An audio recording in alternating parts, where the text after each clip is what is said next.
Hello, TushyGalore here, otherwise known as Alyssa. I'm having a strange week. I've cried a lot this week, despite the silly videos that Falcon and I have put up together. Come here, Fidget. You want me to hold you? Fidget? Cats are very restless today. It's rainy and they all want to be out, but then when they're out, they want to be in. I've been dealing with death over the last week. Last weekend, and this is, what is today? Thursday? Yeah, Thursday. Over the weekend, last weekend, a great aunt of mine passed away. It was Mary Lou. Very sweet woman, very cute. She wasn't terribly old. I don't think she was even 80 yet. She was still in her 70s. And she, I didn't know her real well. I had seen her, of course, at some family functions. She's kind of quiet, shy, but I never really got to know her. But she was my grandmother's sister, so, you know, there's certainly a bond there. And I was really sorry to hear she had gone. She had died of pneumonia. She had been sick with some sort of other infection in her body, and then got pneumonia, and then her body wasn't strong enough to fight the pneumonia, because it was already pretty torn down from this kidney infection, I think, that she had had. So that was, that was sad. I don't think I cried, but I felt bad for people, for her children, and for, for my mom. It was my mom's aunt. And Fidget, come here. Come here. I can't stand to listen to you hollering. Come here. Fidget. Fidget. Fidget, come here. Come on. Come on. Would you feel better if I held you? Fidget thinks every time he comes in the house that he's supposed to be fed. It's not how it works, buddy. Anyway,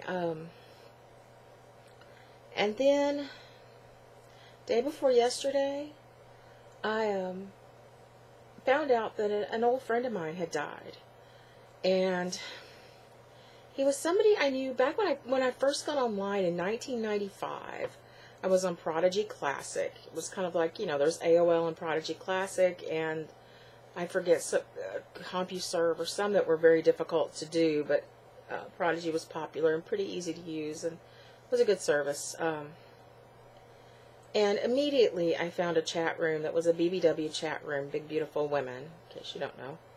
And I got very involved in that and spent a lot of time in it, and got to know the people. It was a regular group of people that came in every night to chat.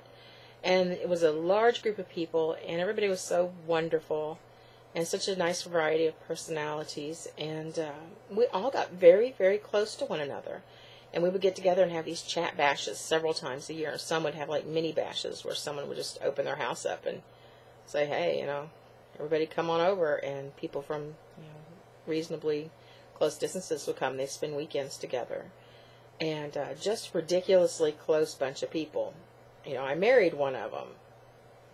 And he had already been with a couple of the women in the group. It was a very sort of incestuous little group. But really cool people. And I just absolutely, fell in love with a lot of them. Not in I'm going to marry you, fall in love. But, just they have my heart forever. And once Facebook became popular and wasn't something just for getting together with your college buddies or whatever, it became something everybody was using. I started finding various ones of them. We had tried to stay in touch over the years. After Prodigy Classic closed, people kind of scattered and went in different directions, but we still kind of kept up. And so once we got on Facebook, we all kind of connected back up there, well, a lot of us anyway. And which is crazy. It's I'm still in contact with internet people from 1995. And a lot of these people I got to meet in person because of the big chat bashes that we'd have, big weekend-long parties. And, I traveled as far as New Jersey twice to go to those things. And one of these people was Michael Joe. That was his chat name.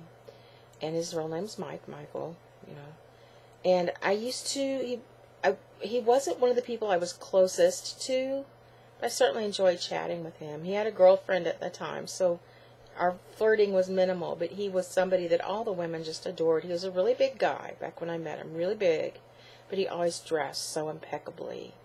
He always looked so handsome and styled and groomed, and he just, all the women swooned over him. And the first time I met him, I had hitched a ride with his girlfriend, actually. We met up with her in Virginia, and then we're driving on up to New Jersey. And we stopped to pick him up in, I think, in Philly.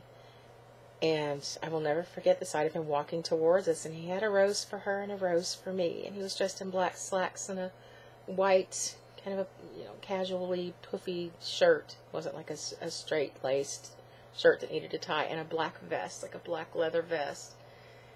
And he looked so wonderful, and I was so touched that he gave me a rose. I felt like, the luckiest girl, or second luckiest girl there. And he was a poet, and he was just such a warm, wonderful person, and connected up with him on Facebook, but didn't really communicate with him much. He had since then ditched the girlfriend, which is for the best, and met a really wonderful woman and had kids. I'm not sure if they were naturally his or if they were hers and then, his. But she was real neat. She added me, and we communicated a little bit. And one of the women from our group, from that old Prodigy group, sent a bunch of us a note saying that on the 24th of May that he was killed in a car accident. And it's just so weird. It's so weird to think of this, this handsome, wonderful, loving man with a beautiful wife and kids, and, he's just gone now. And I just cried and cried and cried. I felt so bad about it. I think, partly because his life was cut short, and not because I'd never talk to him or see him again, because I don't know that I would have anyway, but I felt so sorry for his wife, and so bad that somebody that neat, Fidget, you are so hairy, somebody that neat was out of the world. The world needs more people like that, not less. And today, I got up very, very early after being out last night, a little bit late at a friend's house. Had a really good time. And then got up super early this morning to go to the clinic and work a half day at the clinic. And as is going to happen at any clinic where animals or people are put under anesthesia, some of them, their bodies react poorly to it, or they just, they don't ever wake up. And we had a cat this afternoon. A really pretty orange cat that died after surgery. And it was so sad. It was just knowing that, Kitty had been brought in there. He's probably distressed already anyhow, just to get him neutered and try to make him a better pet. And the person had brought in 2 dogs and a cat. And was only going home with 2 dogs. And our office manager had to call and break the news, and it was so sad. I was listening to it, and I just put myself in the place of the pet owner, And I thought, what a horrible thing. You take your animals in, just to get something that seems so minor, and then they're gone, and you don't ever have them again. And I sat there doing my computer work, and tears, streaming down.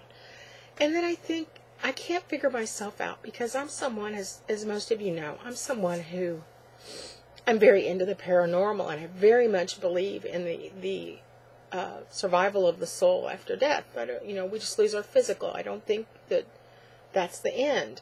And I think things are so much better unless you're kind of damned and doomed and you have to stay here because of various reasons. Sometimes murder victims or somebody killed really quick in like a car accident or suicide. I think sometimes they stay here and they don't. It's not an easy journey on, but I think for the most part, most people and pets feel really fine after death. They feel like themselves are just not in the physical anymore. And a lot of, most of the time I think people feel better and they're happier because they're free from the physical problems of the physical. And so it's like, why do I get so upset? Why do I mourn so much over a cat I didn't even see? I didn't even see the cat when he came in. I'm sure he was lovely. I was shooed out of the room when he was being put in a box and taped up to be sent to be cremated. So I didn't even see him, but it just broke my heart that Kitty, back there died. And I think more than that, I guess, for the owner. I felt so terrible for the owner. And I don't know. It's like part of me feels like death is not such a bad thing. It's just a step. You just are stepping through a door into something else. And yeah, the rest of us are left behind, but we're just, we're coming along. We'll follow them eventually. It's just a matter of, months or years until time ticks by and we follow through. And hearing strange noises in the living room. Falcon might be coming home early. Anyway, and I think of Christians and how, they live for heaven. They live for that day you meet God and for heaven, but yet they will mourn like SOBs when somebody dies, and they act like it's the end of the world. Like some of my father and my stepmother, they try to raise people back from the dead. And I'm like, you know what? If I had died and I was in the bosom of the Lord, or however you think the other side is, I'm finally with God, the Holy of Holies, and then you drag me back in my decrepit body to this stinking earth, I would want to kill you. I would be so furious. And I don't know, it's so strange the way people have their belief systems, whether it be religious or like me, just kind of, whatever. But then death is so hard. It's so hard. And why is that? Fidget, you are a pill. I don't know. Give me some of your ideas on death and what you think comes next and why you grieve and how you grieve. Make me videos, people. Video responses are so nice. Text ones are nice too.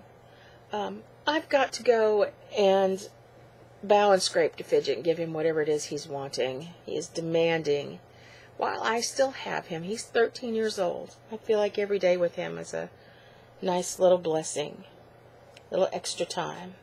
So I'm going to go do that. I'm going to go spend time with my kitties and just appreciate them and give Justin an extra big hug when he comes home tonight.